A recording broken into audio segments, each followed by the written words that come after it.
Universitaria FM 94.5 presenta Hablando con Psicología, un programa del Departamento de Psicología de la Universidad de La Serena, patrocinado por la Facultad de Humanidades, cuyo propósito es informar, orientar y educar a la comunidad regional en asuntos de interés psicológico. Conduce el psicólogo Mauricio Cerda Veroiza.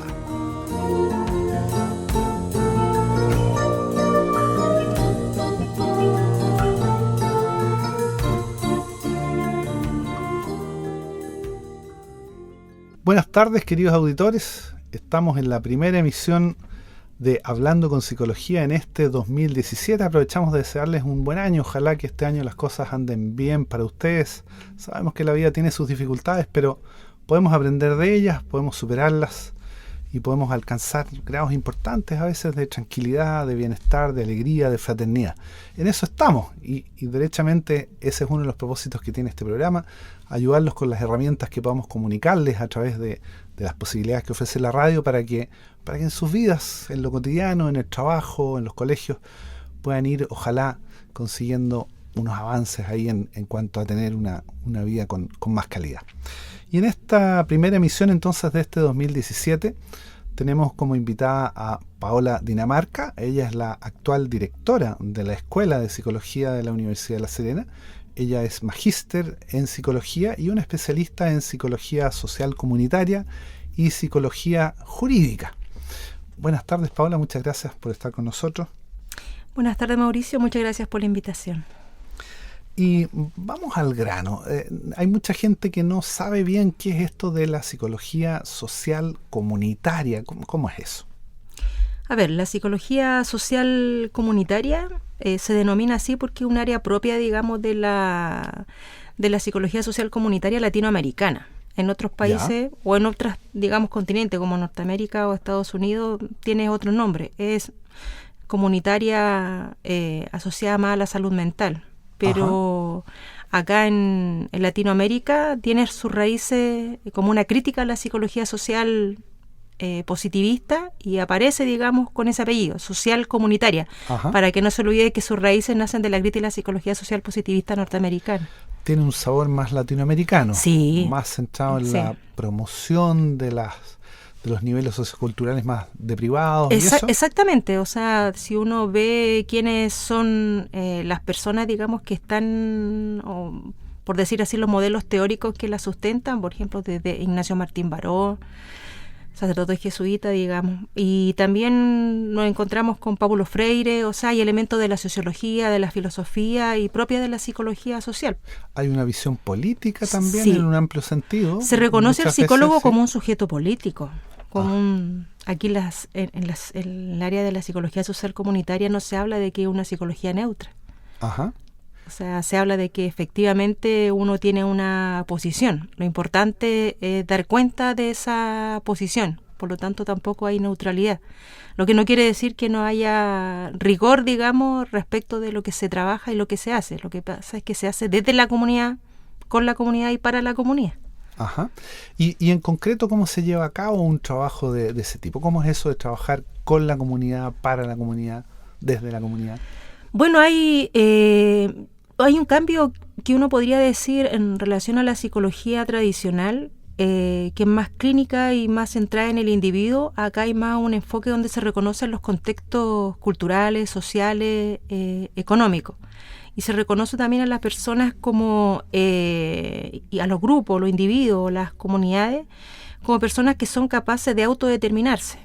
Pero para eso también se requieren ciertas bases, como son, por ejemplo, equidad, justicia social, y muchas veces nos encontramos con grupos que no tienen esas características por distintas situaciones. Entonces el psicólogo, más bien que, si bien podría ser denominado, digamos, como un agente de cambio, es más bien como un facilitador, porque el cambio tiene que venir en este caso desde las bases, desde la comunidad, pero también tiene que conocer el contexto, el origen de la comunidad, y también tiene que conocer el contexto también sociopolítico, tiene que conocer también en este sentido mucho de las políticas públicas también.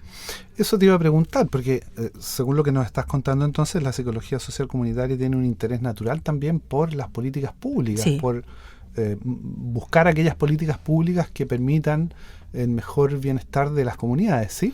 Claro, la idea, digamos, es que un bienestar que uno podría decir es bastante como integral. No se trata, digamos, de brindar conocimiento a la gente. Muchas veces la gente tiene el conocimiento, pero a veces no tiene las herramientas para poder organizarse, para poder planificar, o, digamos, no sabe cómo llegar tampoco a la autoridad, o simplemente también desde una psicología mucho más de la psicología crítica, no han tenido la oportunidad de conocer otra realidad que no sea la propia que han vivido. Y ahí encontramos, por ejemplo, algunos conceptos como Pablo Freire, que habla de la psicología del oprimido, o sea, cómo cierta ideología obstaculizan el desarrollo de los individuos y de las comunidades. Uh-huh. ¿Ya? Y acá la idea, digamos, es que las personas, en primer lugar, se informen, se visibilicen los problemas, se problematice acerca de las cosas, y también haya un proceso de concientización. ¿Ya? Uh-huh. Hay terminología propia, digamos, que de la psicología comunitaria, yo diría latinoamericana y también chilena. Y, o sea, la psicología social comunitaria ahí le presta mucha atención a cómo determinantes económicas, políticas, sociales son limitantes para muchas comunidades, y a la vez también reconoce todo el potencial que naturalmente tienen las comunidades para autogestionarse y autodeterminarse en la superación de esas limitaciones. Claro, la autogestión es uno de los, dentro de los principios básicos dentro de la psicología comunitaria. Nosotros, hay un gran referente que es Maritza Montero, quien ha visitado también nuestra universidad. Maritza Montero, ella psicóloga también social comunitaria. Ella es una referencia a nivel internacional. Exactamente, a nivel chilena? Internacional. No, ella es venezolana. Venezolana, pero ha venido varias veces a Chile, uh-huh. ¿ya? Y es como lectura obligada, digamos, para conocer la psicología latinoamericana, social comunitaria latinoamericana. Ajá. Y porque ella hace un recuento sociohistórico desde los años 50, 60 en adelante hasta lo que hoy en día es la psicología comunitaria.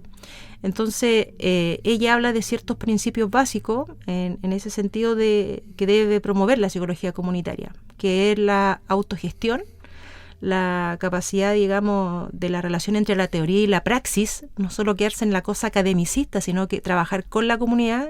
O sea, no es un psicólogo, estamos acá que trabaja en un box cerrado, sino que su escenario, su terreno es la comunidad. Y también otro principio importante dice relación con el fin último, que en este caso es lograr el bienestar de la comunidad y que el poder esté centrado en la comunidad. Claro. ¿Y podrías contarnos alguna experiencia tuya que te haya parecido significativa en ese sentido, trabajando con la comunidad? ¿Qué has hecho? ¿Dónde? ¿Con quiénes? ¿Qué resultó de eso?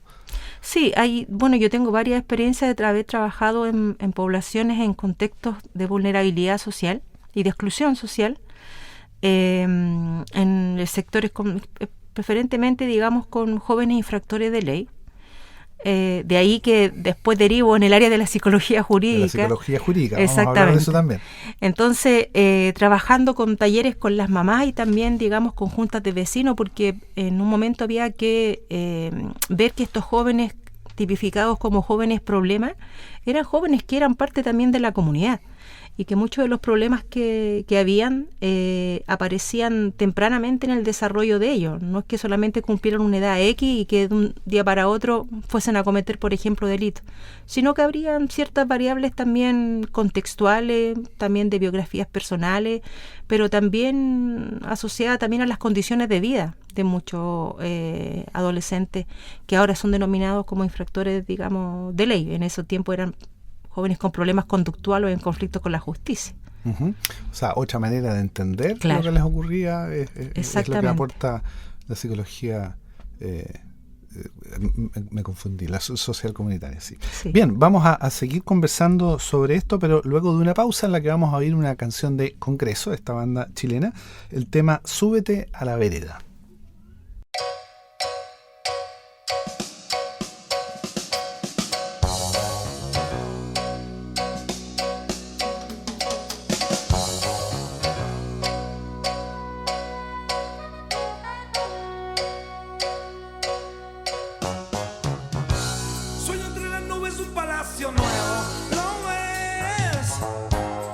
desgraciada televisión. Y con tres tristezas que atiendan mis ruegos. Así, si tiro del cordel tendría que bajar. Me pondría anteojos de gerente o dueño. Tal vez cuando despertarás. ¿Y tú dónde? ¿Y tú cuándo y dónde? ¿Y tú dónde estarás? Súbete a la vereda, cariño, no te demores. Súbete a la vereda, cariño, no te demores. Súbete a la vereda, cariño, no te demores. Súbete a la vereda, cariño, no te demores.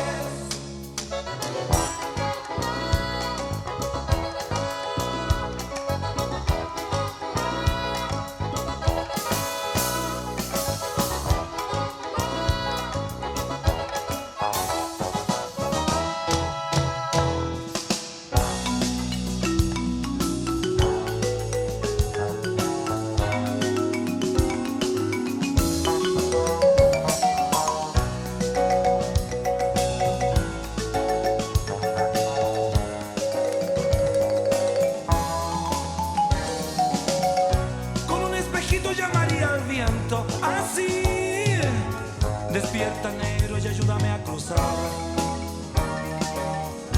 Y con las estrellas danzaría contento. Sin fin, la calle Esperanza queda por acá.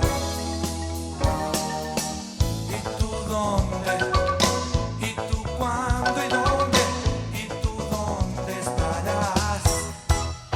Súbete a la vereda, cariño, no te demores. Súbete a la vereda, cariño, no te demores. Súbete a la vereda, cariño, no te demores. Súbete a la vereda, cariño, no te demores.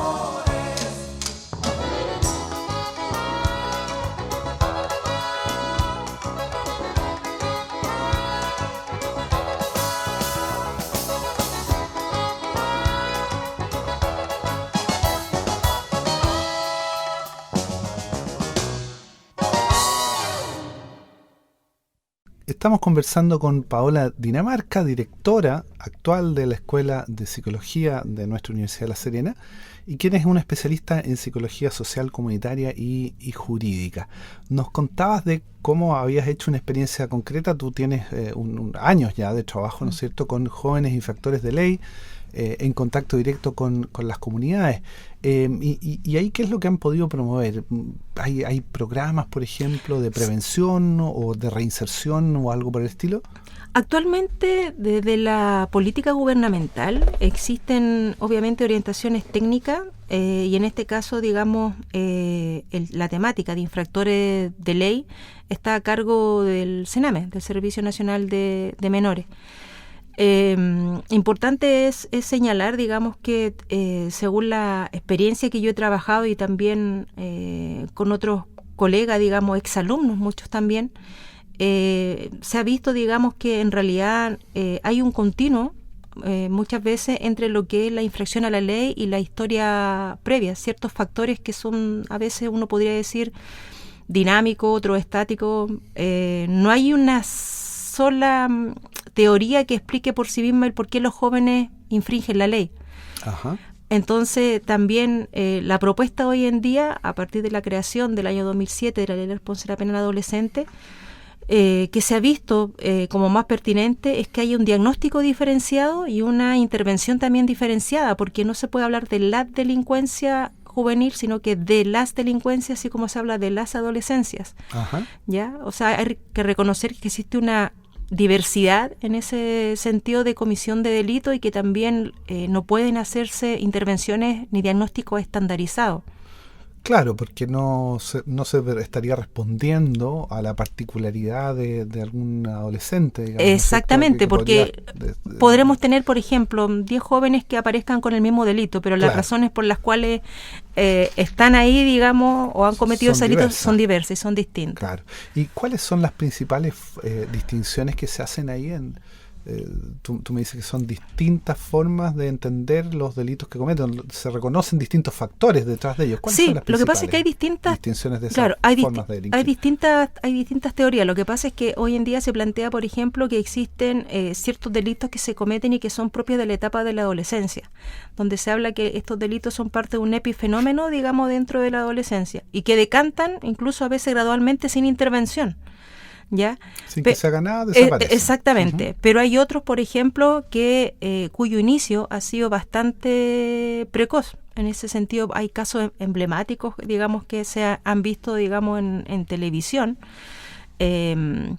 Y uno ahí se da cuenta que hay ciertos determinantes como que son estáticos, es decir, estructuras familiares, antecedentes criminológicos previos, ciertas características de personalidad de los adolescentes, experiencias de vida, etcétera, que se van conjugando, digamos, también con otros factores durante su desarrollo. O sea, muchos niños o niñas adolescentes vulnerados en sus derechos, que ahora son vistos como victimarios, han sido en su historia de vida también, digamos, antes de los 14 años, víctimas también, o han sufrido de vulneración de derechos.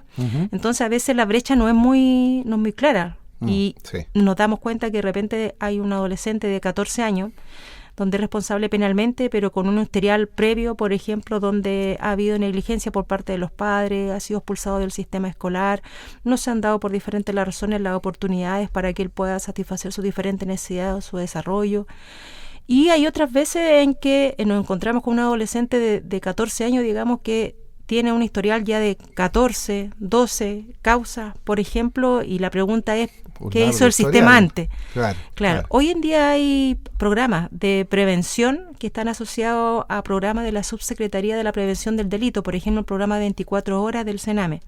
Ya. Y la idea es pesquisar, por ejemplo, trabaja con niños desde los 10 años en adelante, pesquisar niños, digamos, aquellas causas, digamos, donde estén involucrados niños, justamente para detener la posible incidencia en una carrera delictiva.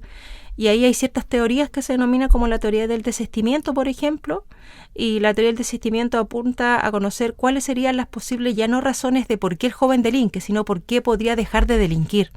Y en ese sentido, digamos, factores que tienen que ver con posibilidades de apego, de resiliencia, a lo mejor de reparaciones que no ha recibido en su historia previa, una intervención diferenciada de acuerdo a sus características y también a sus necesidades. Por ejemplo, hoy día se reconoce la gran necesidad de la existencia de trabajar con el consumo problemático de droga, que en muchos casos está a la base de la comisión de los delitos.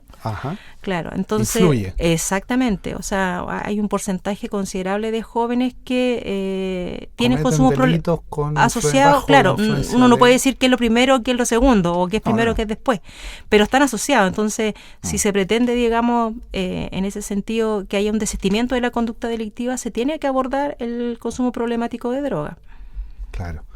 Te quiero preguntar por tu opinión acerca de todas estas cosas que nos hemos enterado sobre el Sename en los últimos meses, que en realidad han golpeado a la sociedad chilena porque son bastante horrorosas en realidad, y ocurre que es una institución del Estado. A tu juicio, ¿cuáles son las fallas que se han cometido ahí, o por lo menos en una primera aproximación que me des tu opinión? ¿Qué te parece que en primer término habría que corregir ahí? A ver, yo creo que uno tiene que remontarse también al componente histórico. Yo empecé a trabajar en instituciones del Sename justamente en los años 95, 96. Entonces, lo que voy a decir lo digo porque estuve dentro del Sename y también desde afuera porque superviso prácticas donde hay programas y proyectos del Sename. Entonces, en primer lugar, yo creo que Chile está al debe, efectivamente, digamos, con la infancia. Si bien hubo una ratificación de la Convención de los Derechos del Niño en el año 1990, a la cual Chile se adscribió, recién se pueden ver frutos, digamos, de trabajar con esa mirada, desde pasar de una mirada, digamos, más bien tutelar, muchas veces que se tenía antes, a una mirada, digamos, proteccional, y también que sea potenciadora también de los derechos de los niños, niñas y adolescentes.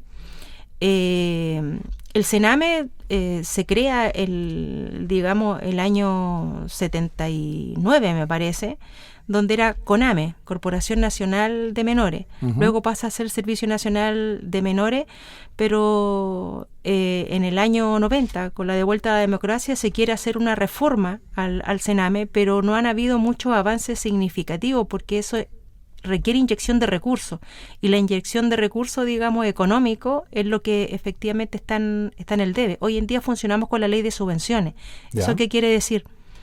Quiere decir que muchos proyectos funcionan por un periodo de 3 años, donde cada 3 años tienen que licitarse, y por lo tanto hay proyectos, por ejemplo, de maltrato a veces que son regionales.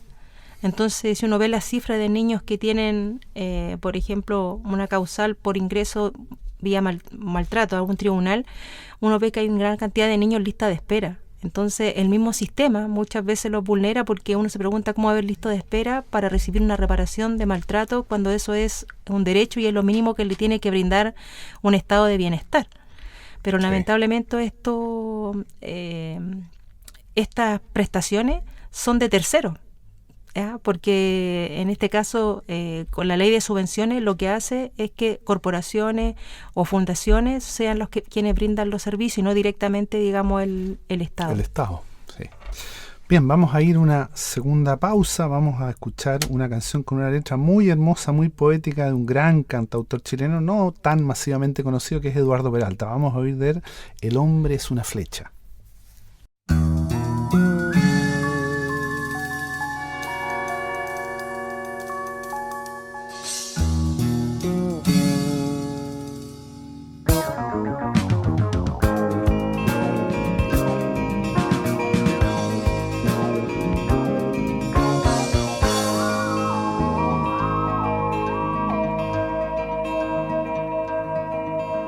El hombre es la materia convertida en duda y en anhelo. El hombre es un perdón y una embestida, un volcán y un deshielo. El hombre es una flecha dirigida al corazón del cielo. El hombre es una flecha dirigida al corazón del cielo. Y si el hombre es flecha, ¿por qué lo vigilan? ¿Por qué le mutilan su carrera loca? ¿Por qué le tapan la boca? ¿Por qué le apagan la fe? Las almas hechas de roca. ¿Por qué? Díganme por qué.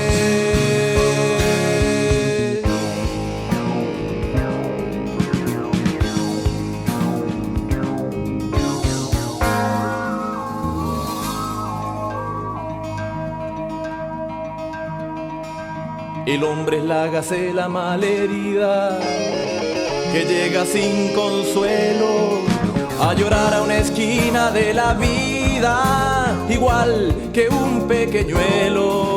El hombre es una flecha dirigida al corazón del cielo. El hombre es una flecha dirigida al corazón del cielo. Y si el hombre es flecha, ¿por qué lo vigilan? ¿Por qué le mutilan su carrera loca? ¿Por qué le tapan la boca? ¿Por qué le apagan la fe? Las almas hechas de roca. ¿Por qué? Díganme por qué.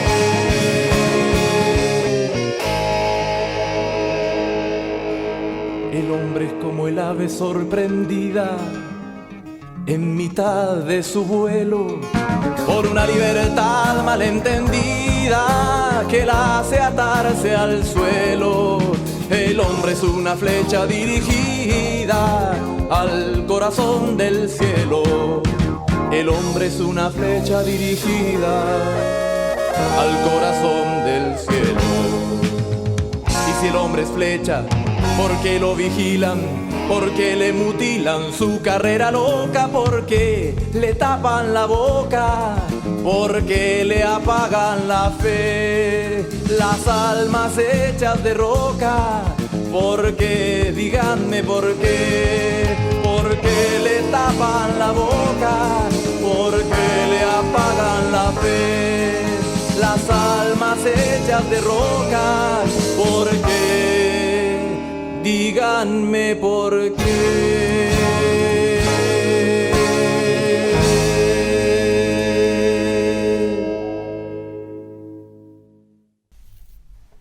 Continuamos la conversación entonces con Paola Dinamarca, y no te he preguntado expresamente sobre la psicología jurídica, que es esta otra área en la que te has especializado y que está muy cercana a lo social comunitario. ¿Qué es lo propio de la psicología jurídica?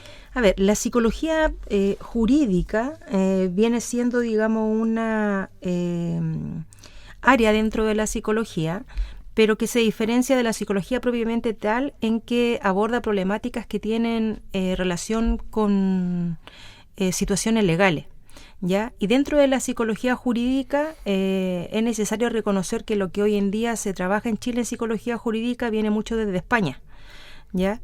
Y donde se reconocen que hay distintas áreas. Por ejemplo, está la psicología criminal, está la psicología penitenciaria, está la psicología del testimonio, está también la victimología y está también la psicología forense. Muchas veces la gente confunde, áreas bien especializadas. Sí, psicología jurídica con psicología forense, pero no es lo mismo.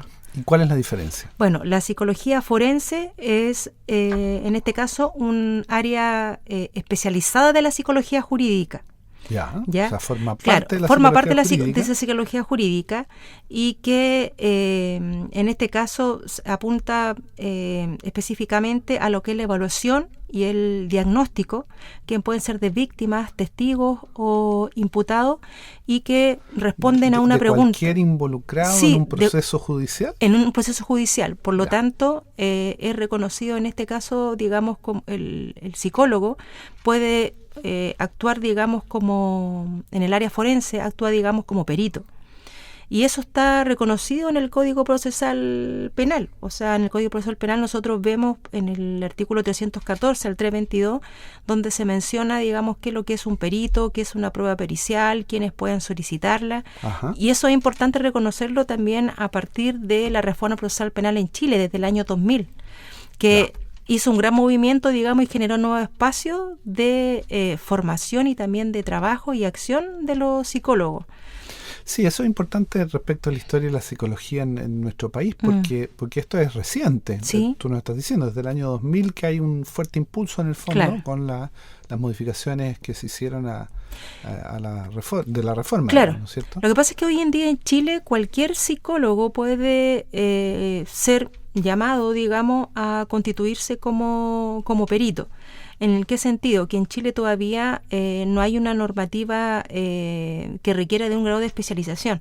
De hecho, yo creo que no un tema no menor de que la Universidad de La Serena, junto con otras universidades que imparten la carrera de psicología, fuimos llamados este año a trabajar digamos, a partir de lo que es el servicio médico legal, particularmente por que ellos, por un mandato de una ley orgánica 20.065, ellos deben ejercer la tuición técnica de los organismos que tienen que ver, digamos, con el área forense. Entonces, así como han llamado a medicina, antropología, trabajo social, hicieron un llamado a todas las escuelas que dictaban la carrera de psicología y conformamos una mesa de trabajo. Y donde sacamos un producto que está pronto a salir y donde están los primeros lineamientos generales para lo que es la formación en psicología forense en pregrado. Y eso lo va a sacar el Servicio Médico Legal, y donde nuestra escuela tuvo una participación bastante, digamos, activa junto con otra escuela, porque no todas las escuelas reconocían digamos, o que no era de su interés o no realizaban áreas que tienen que ver, o sea, competencias que tienen que desarrollar el psicólogo. Ahora, en la realidad lo que vemos es que nuestros titulados, nuestros egresados, se encuentran en escenarios de programas trabajando en violencia intrafamiliar, maltrato, donde sí tienen que conocer elementos. Hasta un psicólogo educacional en algún momento tiene que... Le va a tocar enfrentar situaciones. Y tiene que saber distinguir ahí entre lo que es propiamente de la psicología clínica y de la psicología forense, porque se funciona en distintos ámbitos. Paola, y una pregunta que me parece bien importante, tiene que ver con que, claro, en psicología forense la evaluación es muy importante, el empleo de pruebas psicométricas o evaluación en un amplio sentido. Pero también entiendo que hay a veces un debate que no sé si es un debate en realidad académico o es un debate más o menos interesado, porque parece ser que hay bastantes pruebas a favor de de que las evaluaciones que se hacen sí son bastante fiables, pero por otro lado hay cuestionamientos respecto de su fiabilidad. ¿Qué es lo que nos puedes contar tú? A ver, lo que pasa, de hecho, dentro de la propuesta que nosotros sacamos en este documento, en este lineamiento, es reconocer, en primer lugar, que hay diferencia entre la psicología clínica y la psicología forense, que aquel psicólogo que se desempeña en el área forense debe manejar, ojalá, decimos ojalá, porque todavía no hay instrumentos que están estandarizados ni validados en Chile, sino que son extranjeros, y ahí hay un debe respecto, digamos... Claro, el ideal es estandarizarlos en Chile para que respondan bien a nuestra situación. Exactamente. Entonces, por ejemplo, muchos cuestionan hoy en día que no se debe utilizar el test de Rocha, por ejemplo, para evaluación de personalidad. Yo concuerdo con eso. Pero también decimos, si no se aplica el Rocha, entonces ¿qué se aplica? Ahora, por ejemplo, hay otras escalas que sí han sido estandarizadas en Chile, por ejemplo, escalas que tienen que ver con peligrosidad, con reincidencia, pero hay otras escalas, por ejemplo, de psicopatía también, o de rasgos psicopáticos en el área, digamos, de los jóvenes infractores de ley, dado que no se puede diagnosticar algún trastorno de personalidad antes de los 18 años. Ajá. Entonces, hay elementos que son propios del área de la psicología forense, pero requieren también de contar, digamos, con la prestación de servicios de otros psicólogos que se dedican, por ejemplo, al ámbito de la metodología, de la psicometría, y en ese sentido, un segundo documento que se va a sacar y que se va a trabajar el próximo año en la mesa de trabajo, tiene que ver con cuáles son efectivamente esos instrumentos que están reconocidos por la psicología forense en Chile. Uh-huh. Bien, estamos llegando al final de este programa. Paola, te agradecemos tu presencia, que ha sido muy clara para explicarnos sobre estas áreas de la psicología que no son muy conocidas para el común de las personas y a veces tampoco dentro de los mismos psicólogos, pero sí son muy importantes, no hay duda de eso. Y a nuestros auditores los invitamos a sintonizarnos nuevamente en 15 días más. Nos vamos a encontrar durante enero, pero en febrero no vamos a estar al aire porque vamos a tener unas buenas vacaciones que algunos de ustedes ya deben estar empezando a tener. Que estén muy bien. Nos encontramos nuevamente en 15 días entonces. Muchas gracias.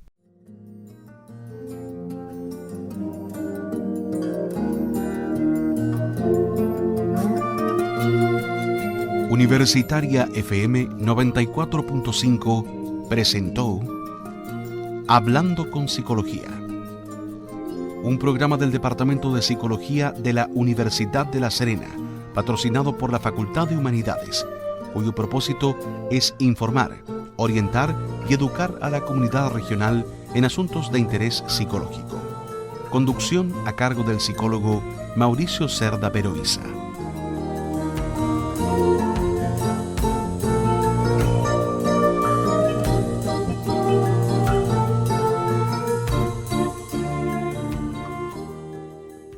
Las opiniones vertidas en este programa son de exclusiva responsabilidad de quienes las emiten y no representan necesariamente el pensamiento ni la línea editorial de esta emisora y o de la Universidad de La Serena. Universidad de La Serena. Universidad de La Serena.